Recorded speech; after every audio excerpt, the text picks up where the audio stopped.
Coucou ma filou et bienvenue dans ce nouvel épisode d'Après-Séance. Alors aujourd'hui, je suis avec Dark Pika. Salut. Pour critiquer le film de Spider-Man Homecoming. Voilà. Volume 1. Parce que bon. Ah. Du coup, accrochez-vous car vous allez être pris dans notre toile. Et on vous promet du Ranger, des explosions. Allez, tout de suite, la bande-annonce.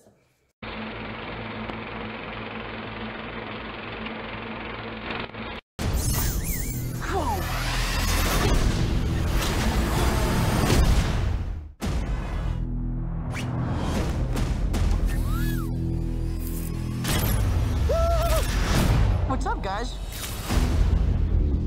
So, to become an Avenger, are there like trials or an interview? Do me a favor. Can't you just be a friendly neighborhood Spider-Man? Just stay close to the ground. You're the Spider-Man from YouTube. Can you summon an army of spiders? No, Ned, no. Do you know him too? Stole his shield. Can I try the suit on? Badass. The rich and the powerful, like Stark, they don't care about us. The world's changing, boys. Time we change too. These weapons are crazy dangerous. Listen, Peter, forget the flying monster guy. There are people who handle this sort of thing. The illegal weapons barrier was at 2:30. You missed it.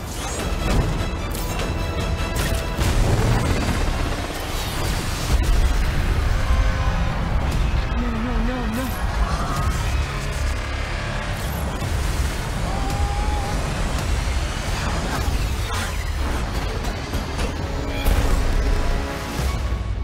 What if somebody had died? I was just trying to be like you. I wanted you to be better. I'm gonna need the suit back. But I'm nothing without this suit. If you're nothing without this suit, then you shouldn't have it. I screwed up. You need to stop carrying the weight of the world on your shoulders. I want you to understand. I'll do anything to protect my family.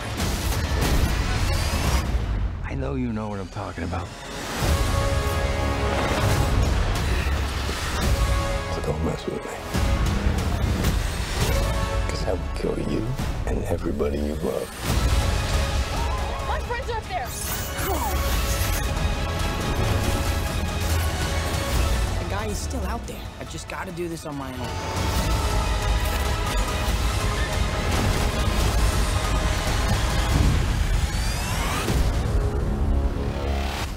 Just don't do anything stupid. I got this. All right? Yeah.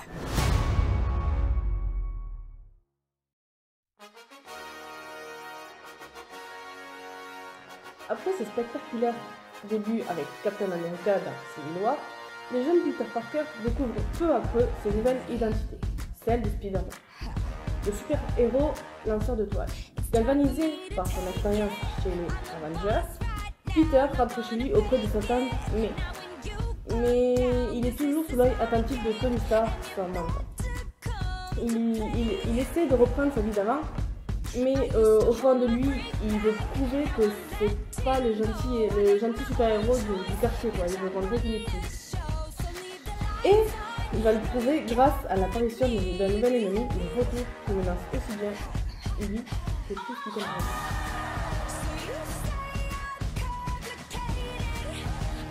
Le film a été réalisé par John Watts. Un film plutôt sympa avec des moments assez humoristiques, d'autres plutôt doux et d'autres plutôt épiques.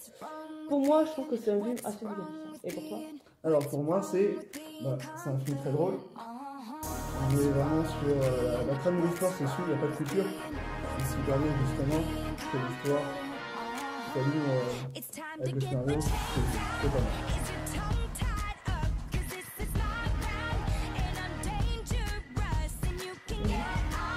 Pour moi, les musiques sont très variées, elles collent parfaitement à la trame de l'histoire.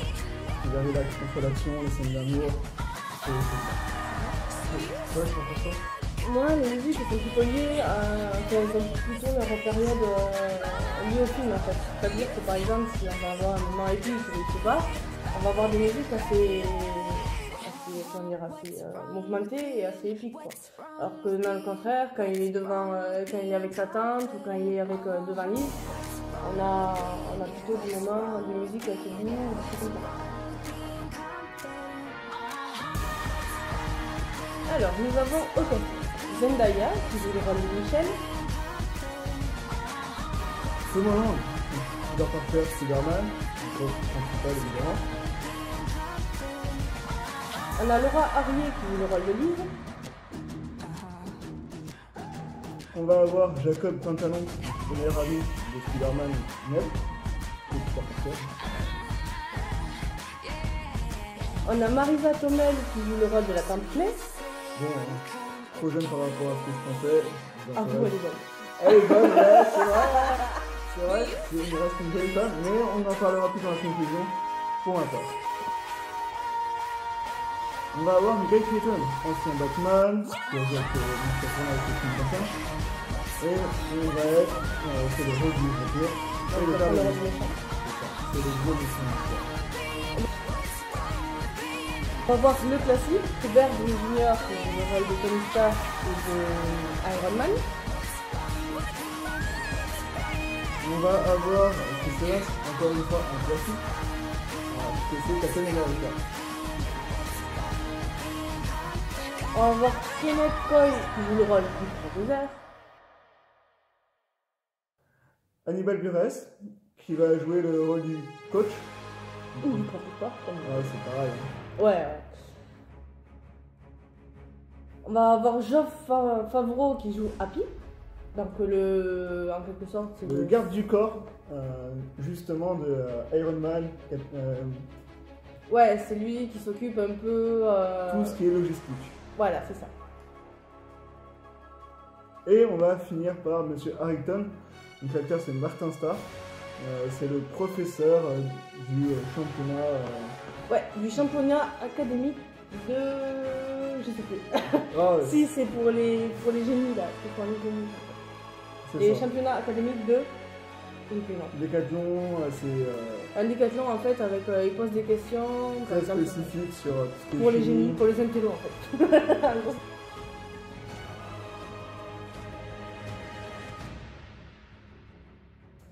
Et pour finir avec les effets spéciaux, donc moi je trouve que comme d'habitude, comme c'est un film plutôt des States, je trouve que les effets spéciaux généralement, moi j'ai rien à redire là-dessus. Après voilà, je vais pas en revenir dessus. Mais en plus de ça, c'est un Marvel, donc niveau explosion ou effet son et lumière, ils sont champions quand même. Il reste champion là-dessus. Après, les effets spéciaux viennent compléter ce mélange entre le scénario, la musique et le jeu d'acteur, ce qui permet justement que le film, que la trame de l'histoire vienne se compléter à 100%.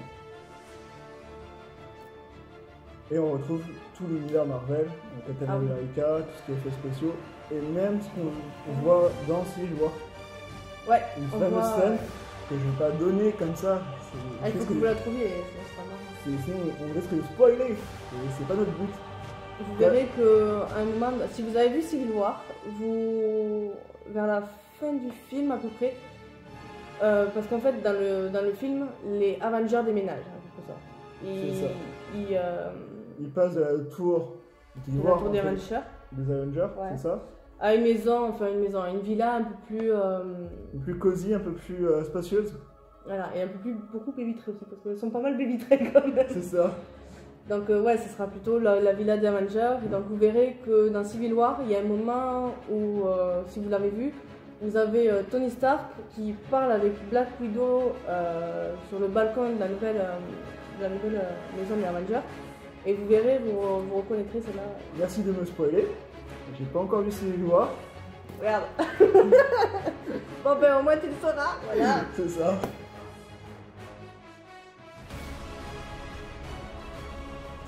Pour conclure, moi perso je n'ai pas perdu une seule goutte du film. Je trouve que le film était assez bien. Ce que je trouve qui était bien aussi, c'est que entre les moments d'action, on avait des moments doux en fait, des moments plutôt apaisants. Comme par exemple le moment où il voit Liz, où il voit sa tante May, ou des moments comme ça.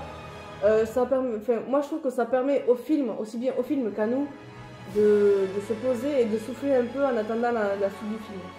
Tout à fait d'accord avec toi. Moi, ce que je vais rajouter, c'est que ça faisait longtemps que j'ai pas eu un film Spider-Man. Le dernier que j'ai vu, c'était Spider-Man 3 avec Tobey Maguire. Donc effectivement, ça date. Beaucoup même. Ouais.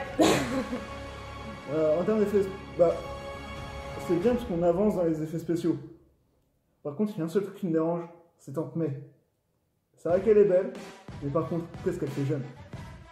C'est vrai. Parce que si on regarde les autres Spider-Man, elle était beaucoup plus vieille que ça. Beaucoup plus vieille, tout à fait. Donc du coup, j'ai un a priori dessus. Parce que vu qu'on avance dans les suites, j'ai peur que Tante May se retrouve ce soit une femme de 20 ans et que Peter Parker soit un mec de 40 ans. Sachant que dans les premiers Spider-Man, si je me souviens bien, Peter Parker a déjà une boulot. Alors oui, effectivement, il a déjà un travail. Et on est sur une Tante May qui a 80-90 ans à peu près. Je sais pas, 90 ans, 90 ans, elle fait plus qu'elle faisait dans les 1 ou 2 ou 3. Non, mais, je parle du premier Spider-Man. Je parle pas du Iconic là. Oui, je sais. Mais t'es gentil, 90 ans, t'es gentil. Moi j'aurais dit 70, 80, peut-être, 90 ans. Ah, je dis 80, 90. Hein. Bon. Ouais. En moyenne d'âge. Sauf que là, on a Peter Parker, à la base, il est photographe. Si tu regardes, il est photographe, donc il doit avoir 25 ans. Alors que là, il est au lycée. Et il doit avoir 14-15 ans, je crois qu'il a mis son âge. Donc du coup, bon, ok pour rajeunir perso, mais à voir avec la suite. Ouais, après ça dépend parce que on ne sait pas si c'est la suite de Spider-Man 1 à 3 ou si c'est une suite tout seul. C'est ça. Donc du coup un conseil, refaites-vous tous les Marvel comme ce que je vais faire. Je vais essayer de trouver l'ordre chronologique, pas du sens des films mais de l'histoire, pour essayer au moins d'avoir une certaine cohérence dans l'univers Marvel. Donc moi du coup, je vous conseille vraiment d'aller voir, parce que l'histoire est top. Surtout, restez jusqu'à la fin du film.